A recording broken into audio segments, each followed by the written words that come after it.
Hello, and thank you for attending this tech tip by Design R1 software. In today's video, I'm going to go ahead and show you how to use the text to columns feature in Excel.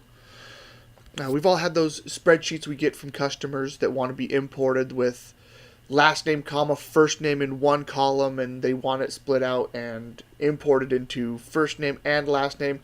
This video will help you set up the workbook to do that, or the spreadsheet to do that as well. As you can see, I have some information here in my workbook already, and we'll go ahead and highlight this range already. There we go, selected that. Once we have the range selected, we'll come up here, go to the Data tab, and then do Text to Columns. In here, we want to select that it's delimited by commas or tabs.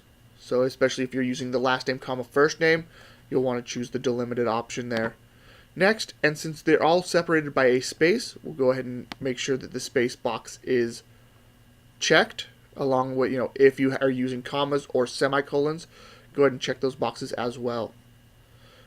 Once we go here, the little preview here, make sure that you do have a general format or a text format, however you want these fields to be formatted in Excel, and hit finish. And there you go. Now we have a column of first names and a column of last names.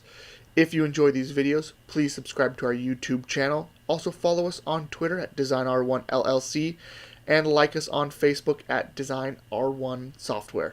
Thank you, and look forward to the next video.